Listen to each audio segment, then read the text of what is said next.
네, 위장전입의 부메랑, 아까도 말씀을 드렸습니다. 청와대 임종석 실장, 양해를 부탁드린다, 이렇게 얘기를 했는데요.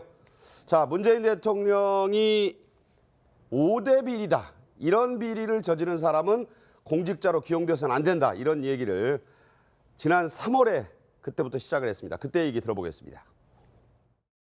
병력 멘탈, 부동산 투기, 세금 탈루, 위장 전입, 논문 표절의 5대 비리 행위자는 고위공직 임용에서 철저히 배제하겠습니다. 네, 이렇게 얘기를 했었는데요. 그런데 지명한 주요 후보자들이 줄줄이 위장 전입에 걸려 있습니다. 자, 어떤 내용인지 한번 보시죠. 네. 먼저 김상조 후보자의 위장 전입 의혹에 대한 내용이 먼저 있죠. 자, 1997년 경기도 구리시 아파트에서 살다가 부인과 아들만 서류상 분가를 했고 2002년에는 서울 강남구 대치동의 아파트로 주소지를 옮겼다. 그리고 또 2004년에는 서울 목동의 아파트로 주소지를 옮겼다. 그리고 2005년 한 해 뒤에는 서울 대치동의 아파트로 주소지를 변경했다. 자, 이런 의혹이 제기가 됐습니다.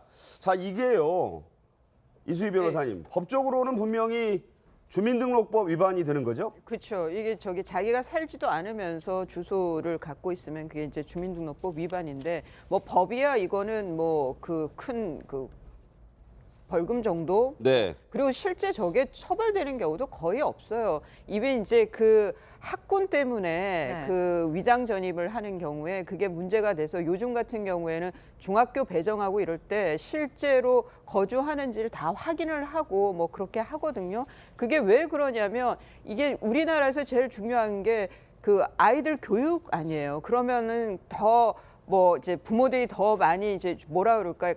한마디로 파락군역을 했던 강남 쪽이나 이런 데서 아이들 학교를 진학시키길 원하는 거고 그래서 이제 저런 위장 전입이 되는 건데 저는 저 김상조 그 내정자의 경우에는 본인은 아니라고 어제 해명을 했지만 해외 연수 때문이라고 얘기를 했지만 왜 하필 목동이고 대치동이며 그리고 그때가 왜 하필 자녀의 그 고등학교 진학이라든가 초등학교 진학 때와 맞물리는지 좀 아무리 그 해외 연수 때문이라는 해명을 했지만 썩 그 믿기지 않는 그런 그 정황입니다. 네. 자, 이런 분위기 속에서 김상조 후보자가 직접 해명을 내놨죠? 네, 그렇습니다. 자, 이렇게 해명을 했는데요. 아까 말씀하신 것처럼 위장 전입과는 무관하다. 자, 1997년 이 경기도에 있는 구리 한가람 아파트로 옮긴 건 어떻게 된 거냐라고 했더니 아내가 지방 발령을 받아서 아이를 잠깐 맡기려고 했던 것뿐이다. 그러면 강남구 대치동 음마 아파트로 옮긴 건 뭐냐라고 했더니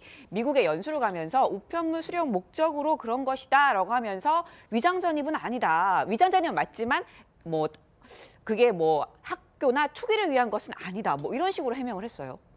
자, 박 소장님, 특히 그 우편물을 받을 목적이었다는 대목이 많은 사람들에게 실소를 자아내게 하기도 했다는데 어떻게 보십니까? 아까 그 변호사님 말씀하셨듯이 뭐 하필이면 옮긴 데가 목동이고 대치동이고 그러면 이제 의구심이 있죠. 물론 뭐 청문회 과정에서 이제 소상히 밝혀지겠지만, 근데 문제는 이제 김상조 위원장이 이제 맡게 될 그 역할이 공정거래위원장입니다. 그다음에 뭐 이른바 이제 재계의 저승사자다. 그다음에 뭐 공정경제, 공정시장을 위해서 아주 잘된 인사다라고 얘기했는데 이 문제가 사실은 이제 이 5대 적폐 중에 이 위장 전입만 뺐으면 어땠을까라고 아마 지금 그 문재인 정권 담당자들이 후회할 만도 합니다, 사실. 그러니까 4대 비리로만 했으면 다른 부분은 병역 면탈, 뭐 예를 들어서 세금 탈루, 논문 표절 뭐 이런 건 굉장히 심각한 문제인데. 그렇죠. 거기에 비해서 사실 위장 전입은 역대 우리가 청문회를 보더라도 뭐 이렇게 대략 좀 이렇게 익스큐즈하고 넘어가는데. 즉각 인정하면 또 다들 고개 끄덕이고 넘어갔던 사안이기도 3초 만에 해요. 인정하면 뭐 아유 자식 때문에 그랬구나라고 대충 넘어가는 분위기였는데 문재인 대통령께서 굳이 이제 5개를 콕 찍어서 그다음에 절대로 임명하지 않겠다라고 이제 배제하겠다라고 해놓으니까 이제 그런데 문제는 어쨌든 이제 초반에 문재인 정부가 구름 위에 있었죠. 뭐 너무 잘 하셨고 국민과의 광폭 소통 행보도 좋았는데 이제 구름에서 내려와서 이제 문재인 정부도 이제 현실에 이제 발을 디뎠습니다. 이게 이제 청문회부터 시작하는데 제가 우려하는 것은 뭐 김상조 위원장이 공정거래위원장으로 저는 굉장히 잘된 인사라고 봤는데 네. 이런 잽을 자꾸 맞을 경우 향후 김상조 공정거래위원장이 이른바 공정한 시장 경제를 위해서 개혁 드라이브를 걸 때 거기에 대한 국민 설득력이 과연 있을까? 가랑비에 그게- 옷 젖는 수가 그렇죠. 될 수도 있다. 게다가 지금 1번 타자 이낙연, 2번 타자 지금 서훈 국정원장 내정자에 대해서도 지금 언론에서 많은 문제가 이런저런 얘기 나옵니다. 네. 강경화 외교부 장관 후보자, 그다음에 김상조 공정거래위원장 4명 나왔는데 1, 2, 3, 4번 타자가 다 비슷비슷합니다. 지금 그렇다고 본다면 초창기 국정운영 동력이 이 부분에서 굉장히 집중적으로 빠질 가능성이 있다. 그 부분이 사실은 굉장히 좀 염려가 되는. 예. 자, 그래서 말씀하신 대로 김상조 공정거래위원장 후보자는 말 그대로 공정한 기업 간의 거래의 심판을 보고 어찌 보면 심판장 아니겠어요? 그러니까 재계 반칙과 위법을 잡아내는 그런 분인데 김 후보자가 이래서 되겠느냐, 그런 우려가 좀 있습니다. 김 후보자가 직접 해명한 얘기 들어보겠습니다. 공정위의 존재 목적은 시장의 공정한 경쟁 질서를 확립하는 것입니다. 그게 가장 중요한 과제입니다. 현행법을 집행할 때 4대 그룹 사안이라면 엄격한 기준을 가지고 판단해 보겠다. 그런 취지입니다. 법 적용 대상에 예외는 없습니다. 공정하고 엄정하게 집행할 겁니다.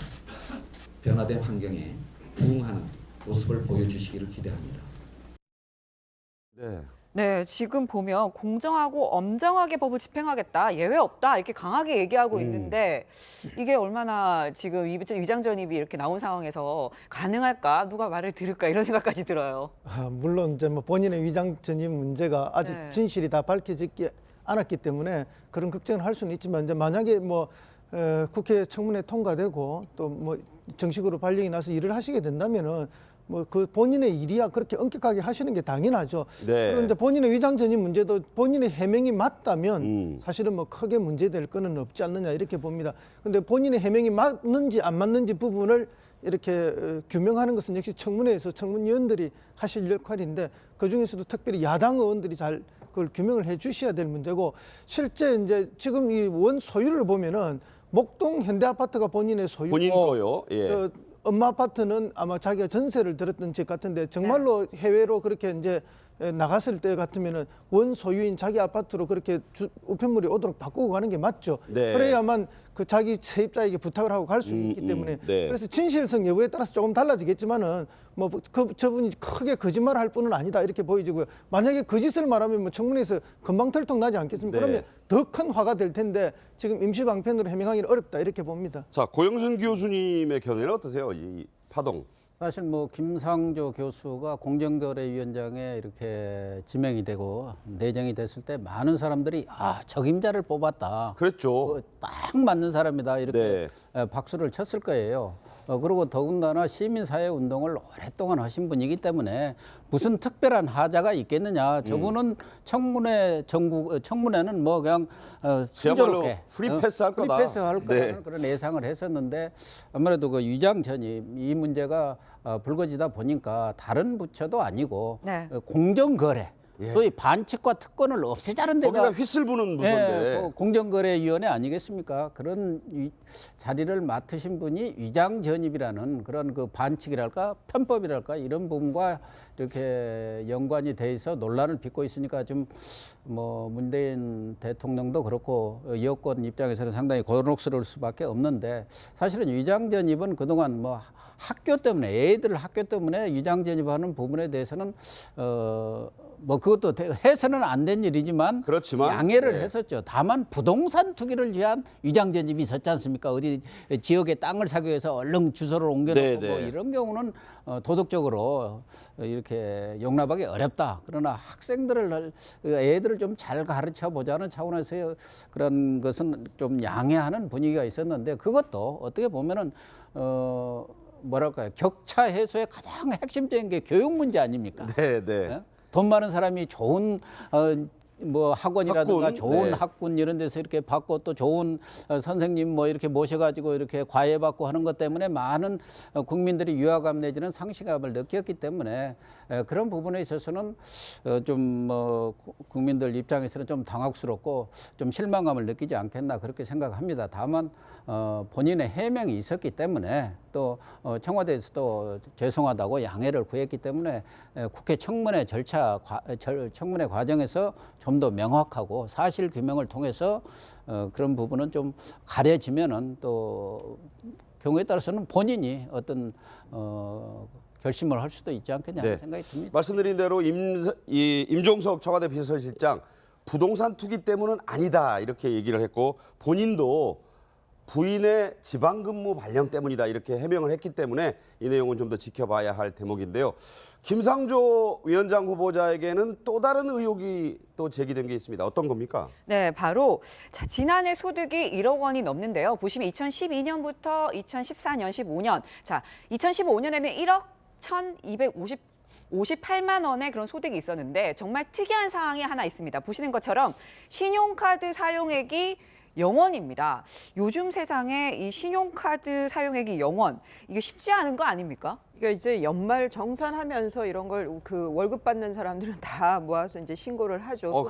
꼼꼼히도 적어내고요. 꼼꼼히 챙기죠. 뭐 그런데 지금 김상조 그 후보자의 경우에는 그 신고한 게 이제 0원으로 나온 거예요. 신용카드 액수가 사용 액수가. 국세청 자료에 0원으로 나왔다는 거예요. 그런데 이제 여권 관계자 말에 의하면은 이게 급여의 한 25% 이상을 써야지만 그게 세금 혜택을 받는데 그 급여의 그가 소득액의 25% 미만이라서 그냥 어차피 공제도 못 받을 거 하면서 0원으로 신고한 거 아니냐라는 이제 얘긴데요. 네. 근데 저는 주변에 현금만 쓰는 분들도 있어요. 왜냐하면 이 현금을 쓰면은 신용카드를 가지고 다니면 쓸데없는 소비를 한다고 현금을 고집하는 분들도 있거든요. 그건 개인 성향의 문제이기 때문에 이거는 뭐 그 김상조 후보자의 해명이 뭐 나온다면 큰 문제는 아닐 것 같습니다. 자, 그래서요. 그 차례로 지금 말씀하신 대로 먼저 야권 관계자와 여권 관계자의 얘기를 차례로 저희가 소개를 하면서 얘기를 이어가겠습니다. 먼저 야당 쪽에서는 이렇게 얘기합니다. 후보자 본인이 신용카드가 아닌 현금만을 사용했다고 할 수도 있는데 그렇다면 왜 현금 영수증은 발급받지 않았을까 하는 이런 의문이 있다. 이런 문제를 제기했고요. 이에 대해서 청와대 여권 측에서는 이렇게 얘기했습니다. 김상조 후보자가 실제 신용카드를 쓰지 않은 것은 아니지만 소득공제를 받으려면 신용카드 사용액이 총급여의 25% 이상이다. 이렇게 조건이 돼 있다. 그런 얘기를 하고 있어요. 자, 박 소장님, 자 어떻게 보십니까? 아니 그러니까 저는 이해가 잘 안 가는 게 뭐 신용카드를 영원 하나도 안 썼다는 건 이해되지만 뭐 야권 관계자 말로 그러면 연말정산 우리가 신경 많이 쓰지 않습니까? 그렇죠. 연말정산이 제 뭐 돌려받고 13번째 월급이라고 그러는데 현금 영수증도 발급받지 않았다. 그러면 이 김상조 위원장은 거의 돈을 쓰지 않는 그렇게 아니 남이 뭐 점심을 사든지 아니면 뭐 거의 돈을 쓰지 않는다는 얘기인데 이 부분은 뭐 비리 문제 이거 관계없이 개인적으로 좀 이해가 잘 안 가는 대목입니다. 뭐 우리가 그 사회생활을 하면 뭐라도 쓸 수밖에 없는데 현금 영수증도 발급 안 받았다. 신용카드 사용액이 제로다. 이게 이걸 도대체 어떻게 이해해야 될지 저로서는 제가 머리가 나빠서 그런지 이해가 좀 잘 안 가는 대목입니다. 자, 공정거래위에서는 이런 해명을 내놨습니다. 뭐라고 해명을 했냐면요. 김 후보자는 신용카드 등을 사용하지 않고 배우자에게 용돈을 받아 쓰는 것으로 유명하다. 유명하다라고까지 알려졌다 이런 얘기예요. 네, 또 즐겨하는 취미는 주말에 배우자와 함께 당구 치는 거다. 김 후보자는 주변에서 돈을 헤프게 쓰지 않는 것으로 유명하다. 그러면서요. 또 이런 얘기도 했습니다. 차량도 배우자가 쓸 뿐 본인은 지하철이나 버스 등 대중교통을 타고 다니고 있는데 본인이 티머니를 이용해서 요금을 충전하는 것으로 안다. 이렇게 얘기를 했어요. 그리고 이제 나온 얘기가요. 이렇게 생각한다면 여러 생각이 들 수 있겠지만 김상조 후보자 굉장히 소탈한 스타일이다. 자, 재미도 있고 좀 갸웃거려지는 대목도 있고. 네, 저는 네. 현금 영수증을 왜 발급받지 않았느냐라고 얘기하는데 저도 이거 잘 안 받게 되더라고요. 이거는 성격의 문제일 수도 있어요. 이거 꼬박꼬박 챙기면서 꼼꼼한 사람도 있고 그런 거 아예 뭐 공제 받으면 뭐 얼마나 받는다고 해서 안 받는 사람도 있고 하니까 네. 이거는 뭐 후보자 개인의 어떤 뭐 성격이라고 할까요? 그런 걸로 충분히 좀 저는 이해는 가는데 글쎄 이제 그러니까 너무 돈을 안 썼다라는 거는 어찌 보면은 늘 대접을 받으면서 살았다라고도 볼 수가 있는 부분이거든요. 그래서 이거는 후보자께서 여기에 대해서는 좀 해명이 있어야 되지 않느냐, 충분한 설명이 있어야 되지 않느냐 싶습니다. 아마도 이분은 대접받지도 대접하지도 않고 살았던 것 같아요. 네. 느낌을 그게 보면은. 가능한가요? 근데 그러면 사회생활이 문제가 있는 거예요. 그러니까요. 그러니까 시민사회 활동만 하고 살았죠. 시민사회는 사회야. 그렇게 한 네. 것 같은데 어쨌든 뭐 팀원이는 저도 팀원이만 이렇게 충전해서 다니는데 팀원이 많아요, 그런 분들. 현금 충전해서 할 수밖에 없는 거고 아마 그러면 이게 이제 본인은 이랬다 하더라도 어떤 부인의 뭐 신용카드나 부인의 지출 내역은 또 따로 있겠죠. 아마 보니까 맞벌이를 하시는 것 같은데요. 부인도 뭐 직장을 가지고 계신 것 같고 그러니까 네. 이제 그런 부분들이 청문회 과정에서 다 밝혀지고 지금 이 해명이 사실이라면 이분은 정말 검소하고 소탈하고 정말 그 자린고비처럼 그렇게 사실은 좀 네. 모범적인 삶이 아니 아닌가 근데 싶은데 자린고비라면 현금 영수증 누구보다 열심히 받으셨을 것 같은데. 아니 근데 이 공정이 그 해명이 굉장히 웃긴 게 대부분 사람들이 부인한테 용돈을 받았습니다.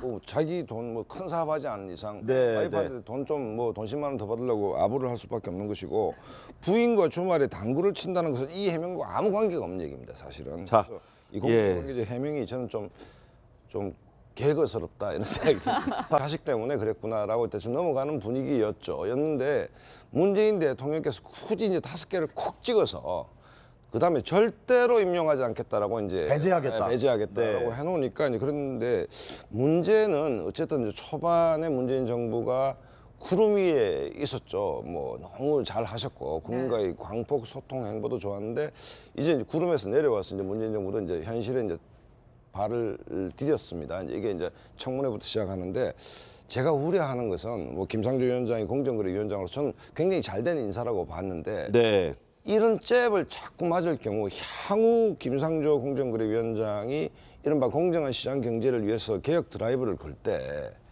거기에 대한 국민 설득력이 과연 있을까? 가랑비에 그게- 옷 젖는 수가 그렇죠. 될 수도 있다. 게다가 지금 1번 타자 이낙연, 2번 타자 서훈 국정원장 내정자에 대해서도 지금 언론에서 많은 문제가 이런저런 얘기 나옵니다. 그다음에 네. 강경화 외교부 장관 후보자, 그다음에 김상조 공정거래위원장 4명 나오는데 1, 2, 3, 4번 타자가 다 비슷비슷합니다. 지금 그렇다고 본다면 초창기 국정운영 동력이 이 부분에서 굉장히 집중적으로 빠질 가능성이 있다. 그 부분이 사실은 굉장히 좀 염려가 되는. 예. 자, 그래서 말씀하신 대로 김상조 공정거래위원장 후보자는 말 그대로 공정한 기업 간의 거래의 심판을 보고 어찌 보면 심판장 아니겠어요? 그러니까 재계 반칙과 위법을 잡아내는 그런 분인데 위장 전입과는 무관하다. 자, 1997년 이 경기도에 있는 구리 한가람 아파트로 옮긴 건 어떻게 된 거냐라고 했더니 아내가 지방 발령을 받아서 아이를 잠깐 맡기려고 했던 것뿐이다. 그러면 강남구 대치동 음마 아파트로 옮긴 건 뭐냐라고 했더니 미국에 연수를 가면서 우편물 수령 목적으로 그런 것이다라고 하면서 위장 전입은 아니다. 위장 전입은 맞지만 뭐 그게 뭐 학교나 투기를 위한 것은 아니다. 뭐 이런 식으로 해명을 했어요. 자, 박 소장님. 네. 특히 그 우편물을 받을 목적이었다는 대목이 많은 사람들에게 실소를 자아내게 하기도 했다는데 어떻게 보십니까? 아까 그 변호사님 말씀하셨듯이 뭐 하필이면 옮긴 데가 목동이고 대치동이고 네. 그러면 이제 의구심이 있죠. 물론 뭐 청문회 과정에서 이제 소상히 밝혀지겠지만 네. 근데 문제는 이제 김상조 위원장이 이제 맡게 될 그 역할이 공정거래위원장입니다. 네. 그다음에 뭐 이른바 이제 재계의 저승사자다. 그다음에 뭐 공정경제, 공정시장을 위해서 아주 잘된 인사다라고 얘기했는데 이 문제가 사실은 이제 이 5대 적폐 중에 이 위장 전입만 뺐으면 어땠을까라고 아마 지금 그 문재인 정권 담당자들이 후회할 만도 합니다, 사실. 그러니까 네. 4대 비리로만 했으면 다른 부분은 병역 면탈, 뭐 예를 들어서 세금 탈루, 논문 표절 뭐 이런 건 굉장히 심각한 문제인데. 그렇죠. 거기에 비해서 사실 위장 전입은 역대 우리가 청문회를 보더라도 뭐 이렇게 대략 좀 이렇게 익스큐즈하고 넘어가는데. 즉각 인정하면 또 다들 그렇죠. 고개 뭐 끄덕이고 넘어갔던 사안이기도 3초 만에 해요. 인정하면 뭐 네. 아유 김 후보자가 이래서 되겠느냐 그런 우려가 좀 있습니다. 김 후보자가 직접 해명한 얘기 들어보겠습니다. 공정위의 존재 목적은 시장의 공정한 경쟁 질서를 확립하는 것입니다.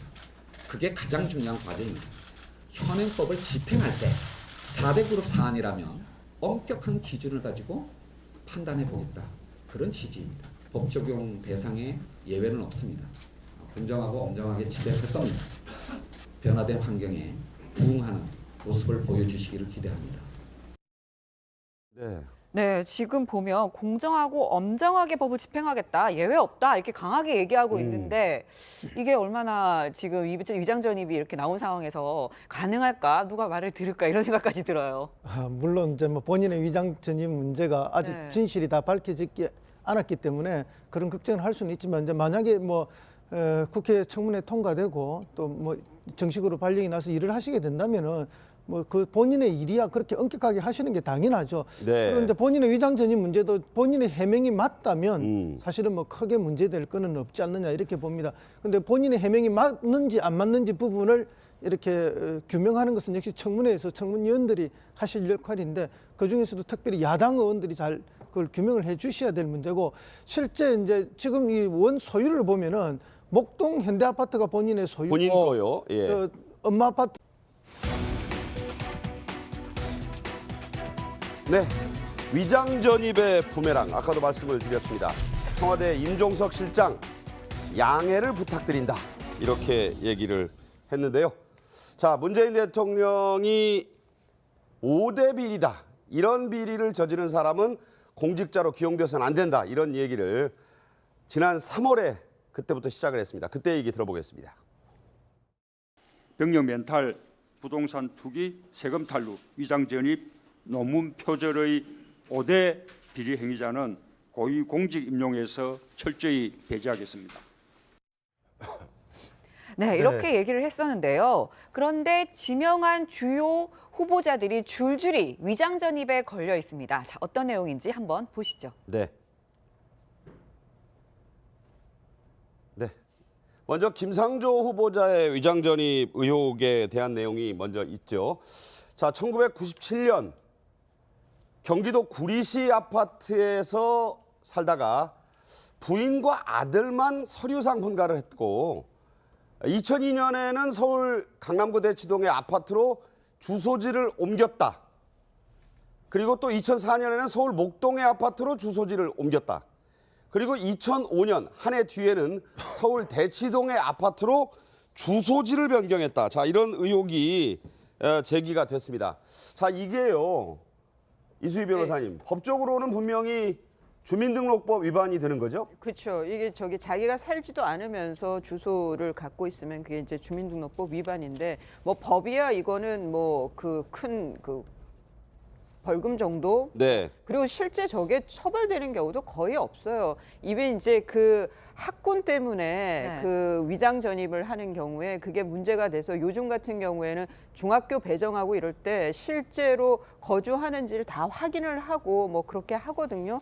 그게 왜 그러냐면 이게 우리나라에서 제일 중요한 게 그 아이들 교육 아니에요. 그러면은 더 뭐 이제 부모들이 더 많이 이제 뭐라 그럴까, 한마디로 파락군이라고 네. 했던 강남 쪽이나 이런 데서 아이들 학교를 진학시키길 원하는 거고, 네. 그래서 이제 저런 위장 전입이 되는 건데, 저는 저 김상조 그 내정자의 경우에는 본인은 아니라고 어제 해명을 했지만, 해외 연수 때문이라고 얘기를 했지만 왜 하필 목동이고 대치동이며, 네, 네. 그리고 그때가 왜 하필 자녀의 그 고등학교 진학이라든가 초등학교 진학 때와 맞물리는지, 좀 아무리 그 해외 연수 때문이라는 해명을 했지만 썩 그 믿기지 않는 그런 그 정황입니다. 네. 자, 이런 분위기 속에서 김상조 후보자가 직접 해명을 내놨죠? 네, 그렇습니다. 자, 이렇게 해명을 했는데요. 아까 말씀하신 것처럼